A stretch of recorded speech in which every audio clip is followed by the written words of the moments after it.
I'm so excited because today I got my first viewer request.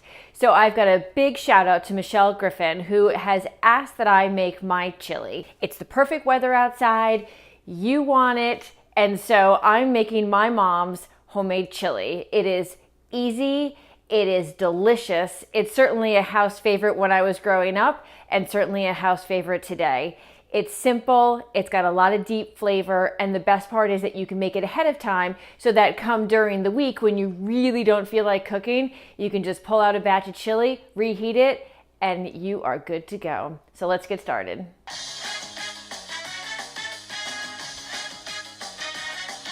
So the first thing we're gonna do is we're gonna brown the ground beef.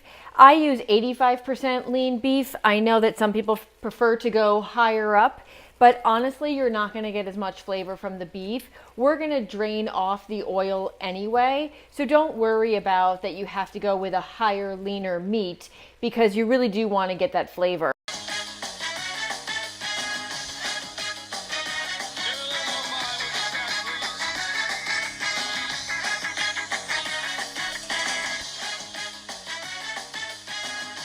So as you can see, the beef is now nice and browned. So what we're going to do is we're going to strain out all that oil. I mean, it really doesn't get more simple than this.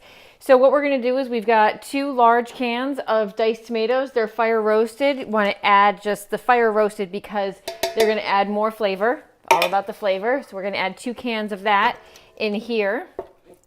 We're going to add the kidney beans that we drained and rinsed. We're going to add that in there. I use soup greens, dehydrated soup greens, a whole container of it, so you can actually add some vegetables. It doesn't have seasoning or sodium. It truly is just vegetables. And I'm going to take a small can of the diced green chilies. These are not hot. I know they're perceived to be hot because they're chilies, but they actually just add more flavor. So what we're going to do is we're going to stir this around. And then it obviously is... have to add some heat there. Seems a little dry, right? So what we're gonna do is we're actually gonna puree a couple cans of the fire roasted tomatoes, and it's gonna create a sauce that then all of this can start cooking into.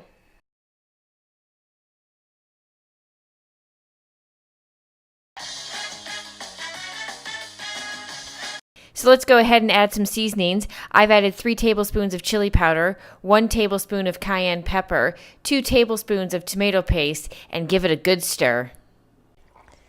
So now all your ingredients and seasonings are in the pot. That's really it. I told you, I promised it was going to be easy. I would say maybe every 10 minutes or so, come over and give it a stir, but otherwise, in about an hour, this is going to be absolutely delicious. And even better in a day or two when all the flavors start to mellow and become one. That's when the magic really happens. If you're having a party or it's just a Wednesday night family dinner, serve it with a toppings bar with things like fresh avocado, sour cream, or some shredded cheese. But of course, it's great all by itself. And that's it. Enjoy. And if you have any ideas that you want for future videos, put it in the comments below. And if you don't want to miss an episode, click here to subscribe.